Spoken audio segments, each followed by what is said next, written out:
নমস্কাৰ ply story present first on time এটালৈ স্বাগতম আৰু লৈ আহিছোঁ এটা অত্যন্ত গুৰুত্বপূৰ্ণ খবৰ। উজনিত পুনৰ ভয়ংকৰ বানৰ আশংকা কৰা হৈছে কিয়নো দৈয়াং জলবিদ্যুৎ প্ৰকল্পই তিনিখনকৈ গেট খুলি দিছে।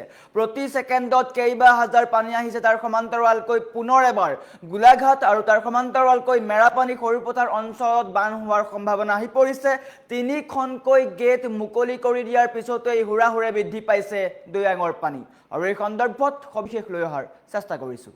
জনাই আছোঁ ply story present first on টাইমত ডাঙৰ খবৰ। উজনিত পুনৰ বানৰ আশংকা, এটা অত্যন্ত ভয়াৱহ খবৰ। উজনিত পুনৰ বানৰ আশংকা কৰা হৈছে। দৈয়াং জলবিদ্যুৎ প্ৰকল্পৰ তিনিখনকৈ গেট মুকলি কৰি দিয়াৰ পিছতেই এতিয়া পানী বৃদ্ধি পাইছে, হুৰাহুৰে পানী বৃদ্ধি পাইছে দৈয়াঙৰ। বৰষুণৰ বাবে দৈয়াং প্ৰকল্পত তীব্ৰ জলসংকট। নেৰানেপেৰা বৰষুণৰ ফলত এতিয়া দৈয়াং জলবিদ্যুৎ প্ৰকল্পৰ পানী বৃদ্ধি পাইছে আৰু তাৰ পিছতেই জৰুৰীভাৱে মুকলি কৰা হৈছে দৈয়াং জলবিদ্যুৎ প্ৰকল্পৰ তিনিখনকৈ গেট।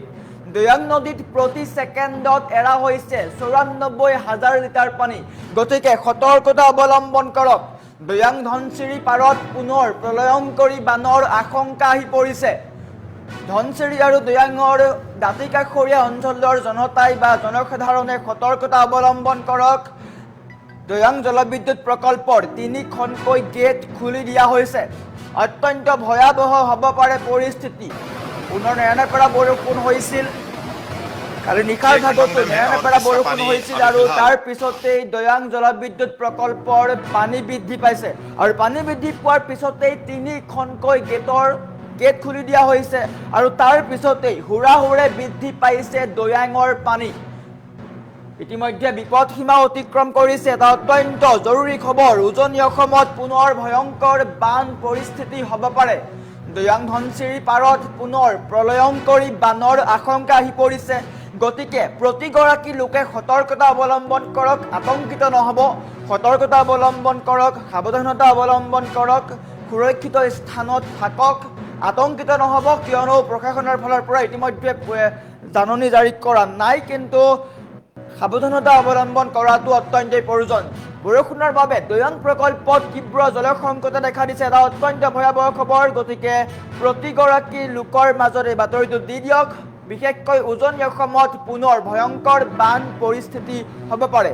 উজনিত পুনৰ বানৰ আশংকাও কৰা হৈছে। দৈয়াং জলবিদ্যুৎ প্ৰকল্পৰ তিনিখনকৈ গেট মুকলি কৰি দিয়া হৈছে। উজনি অসমৰ চৰাইদেউ, শিৱসাগৰ, নাজিৰা, সোণাৰী এইসমূহ অঞ্চল কিন্তু বৰ্তমানেও বানত বিধ্বস্ত হৈ আছে আৰু তাৰ মাজতেই পুনৰ এবাৰ উজনি অসমলৈ বিপদ নামি আহিছে। উজনি অসমত পুনৰ বানৰ আশংকা কৰা হৈছে। দৈয়াং জলবিদ্যুৎ প্ৰকল্পৰ তিনিখনকৈ গেট মুকলি কৰি দিয়াৰ পিছতেই এতিয়া দৈয়াঙৰ পানী হুৰাহুৰে বৃদ্ধি পাইছে। গতিকে সতৰ্কতা অৱলম্বন কৰক, অত্যন্তই প্ৰয়োজন। বিশেষকৈ নৈৰ কাষত থকা জনসাধাৰণে সতৰ্কতা অৱলম্বন কৰক। দাঁতিকাষৰীয়া অঞ্চলৰ প্ৰতিগৰাকী লোকলৈ এটা জৰুৰী আহ্বান, সতৰ্কতা অৱলম্বন কৰক। কিয়নো দৈয়াঙৰ পানী হুৰাহুৰে বৃদ্ধি পাইছে। দৈয়াং জলবিদ্যুৎ প্ৰকল্পৰ তিনিখনকৈ গেট মুকলি কৰি দিয়াৰ পিছতেই এতিয়া উজনিত পুনৰ ভয়াৱহ বানৰ আশংকা কৰা হৈছে। গতিকে এটা অত্যন্ত ভয়াৱহ খবৰ, জৰুৰী খবৰ। উজনিত পুনৰ বানৰ আশংকা কৰা হৈছে। দৈয়াং জলবিদ্যুৎ প্ৰকল্পৰ তিনিখনকৈ গেট মুকলি কৰি দিছে।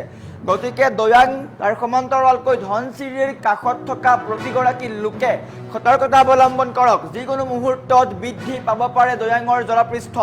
হুৰাহুৰে পানী নামি আহিছে। প্ৰতি ছেকেণ্ডত ৯৪,০০০ লিটাৰ পানী এৰি দিয়া হৈছে। দৈয়াং নদীত প্ৰতি ছেকেণ্ডত এৰা হৈছে ৯৪,০০০ লিটাৰ পানী। অত্যন্ত ভয়াৱহ পৰিস্থিতি হ'ব পাৰে। দৈয়াং ধনশিৰি পাৰত পুনৰ প্ৰলয়ংকৰী বানৰ আশংকা কৰা হৈছে। প্ৰতিগৰাকী লোকৰ কাৰণে এইটো অত্যন্ত জৰুৰী খবৰ। উজনিত পুনৰ বানৰ আশংকা কৰা হৈছে। শেহতীয়াকৈ উজনি অসমৰ চৰাইদেউ, শিৱসাগৰ, যোৰহাট, নাজিৰা, সোণাৰী এইকেইটা প্ৰান্তত কিন্তু দেখিবলৈ পোৱা গৈছিলে ভয়াৱহ পৰিস্থিতি। উজনি অসমত কেতিয়াও নোহোৱা সেই প্ৰলয়ংকৰী বান দেখিবলৈ পোৱা গ'ল আৰু বৰ্তমান সময়তো সমগ্ৰ অঞ্চলত বিধ্বস্ত হৈ আছে। নেপালী খুঁটিৰ পৰা আৰম্ভ কৰি বিহুবৰে এইকেইটা প্ৰান্ত কিন্তু সম্পূৰ্ণ ৰূপত বিধ্বস্ত হৈ পৰিছে আৰু তাৰ মাজতেই দৈয়াং জলবিদ্যুৎ প্ৰকল্পই পুনৰ তিনিখনকৈ গেট মুকলি কৰি দিছে আৰু তিনিখনকৈ গেট মুকলি কৰি দিয়াৰ পিছতেই এতিয়া ভয়াৱহ ৰূপত বৃদ্ধি পাইছে দৈয়াঙৰ পানী।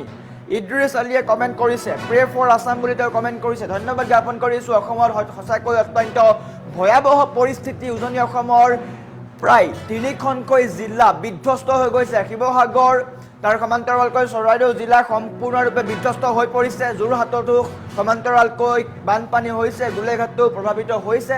কিন্তু শিৱসাগৰ, চৰাইদেউ সম্পূৰ্ণৰূপে বিধ্বস্ত হৈ পৰিল ভয়ংকৰ বানত। গতিকে আপুনিও সতৰ্কতা অৱলম্বন কৰক। উজনি অসমত পুনৰ বানৰ আশংকা কৰা হৈছে। দৈয়াং জলবিদ্যুৎ প্ৰকল্পৰ 3খনকৈ গেট মুকলি কৰি দিয়া হৈছে। দৈয়াং জলবিদ্যুৎ প্ৰকল্পৰ পানী বৃদ্ধি পোৱাৰ পিছতেই 3খনকৈ গেট খুলি দিয়া হৈছে আৰু তাৰ পিছতেই প্ৰতি ছেকেণ্ডত 94,000 লিটাৰ পানী দৈয়াঙত নামিছে, দৈয়াঙত পৰিছে আৰু তাৰ পিছতেই হুৰাহুৰে বৃদ্ধি পাইছে দৈয়াঙৰ জলপৃষ্ঠ। দৈয়াঙৰ জলপৃষ্ঠই কিছু সময় পিছতেই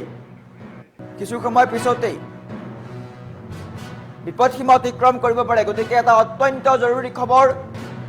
আতংকিত নহ'ব, ভয় নাখাব, সতৰ্কতা অৱলম্বন কৰক, কিয়নো প্ৰশাসনৰ ফালৰ পৰা নিৰ্দিষ্টকৈ ব্যৱস্থা গ্ৰহণ কৰা হ'ব। কিন্তু তাৰ পূৰ্বে সতৰ্কতা অৱলম্বন কৰক, কিয়নো পুনৰ এবাৰ উজনি অসমত হ'ব পাৰে ভয়ংকৰ বান পৰিস্থিতি। অত্যন্ত গুৰুত্বপূৰ্ণ খবৰ। উজনি অসমত পুনৰ বানৰ আশংকা কৰা হৈছে। দৈয়াং জলবিদ্যুৎ প্ৰকল্পৰ 3খনকৈ গেট মুকলি কৰি দিয়া হৈছে আৰু তাৰ পিছতেই গোলাঘাট জিলালৈ সতৰ্কতা আহি পৰিছে, এলাৰ্ট আহি পৰিছে। গোলাঘাটৰ জনতাই সতৰ্কতা অৱলম্বন কৰক, কিয়নো অত্যন্ত ভয়াৱহ পৰিস্থিতি হ'ব পাৰে। উজনি অসমত কিন্তু বৰ্তমানেও বানৰ প্ৰকোপ কমা নাই। বৰ্তমানেও কেইবাটাও প্ৰান্তত বানপানীত ডুব গৈ আছে, কেইবাটাও প্ৰান্ত বানপানী ডুব গৈ আছে। তাৰ সমান্তৰালকৈ বিহুবৰ, নেপালীকুটি এইকেইটা অঞ্চল কিন্তু সম্পূৰ্ণৰূপে বিধ্বস্ত হৈ পৰিছে। বানপানী হৈ যোৱা 12 দিন হ'ল। 12 দিনৰ পিছতো কিন্তু কেইবাটাও প্ৰান্তত এতিয়াও পানী আছে। অত্যন্ত ভয়াৱহ পৰিস্থিতিৰ সৃষ্টি হৈছিল। তাৰ সমান্তৰালকৈ কিন্তু নাগালেণ্ডৰ মুককচাঙতো ভূমিস্খলন হৈছে। আটাইতকৈ গুৰুত্বপূৰ্ণ খবৰ, বৰ্তমান সময়ত দৈয়াং জলবিদ্যুৎ প্ৰকল্পই পানী এৰি দিছে আৰু তাৰ পিছতেই ধনচিৰি, দৈয়াঙৰ দাঁতিকাষৰীয়া যিসমূহ অঞ্চল, সৰু পথাৰ, মেৰাপানী এইকেইটা অঞ্চললৈ কিন্তু বিপদ নামি আহিছে। কিন্তু যদি আমি নাগালেণ্ডৰ ফালে চাওঁ, তেন্তে নাগালেণ্ডৰ মুককচাঙতো কিন্তু অত্যন্ত ভয়াৱহ ৰূপত ভূমিস্খলন হৈছে। অৰ্থাৎ পুনৰ এবাৰ হয়তো নাগালেণ্ড, তাৰ সমান্তৰালকৈ মেৰাপানী এইকেইটা অঞ্চল একেটা এলেকাত পৰে। গতিকে তাৰ ফলত বিপদ আহিব পাৰে। গতিকে সতৰ্কতা অৱলম্বন কৰক, অত্যন্ত প্ৰয়োজনীয় খবৰ। বাতৰিটো বিলাই দিয়ক। প্ৰতিগৰাকী লোকৰ মাজত সকলোৱে সতৰ্কতা অৱলম্বন কৰক, আতংকিত নহ'ব, সতৰ্কতা অৱলম্বন কৰক। অত্যন্ত ভয়াৱহ খবৰ, কিন্তু তাৰ মাজতেই সতৰ্কতা অত্যন্ত গুৰুত্বপূৰ্ণ।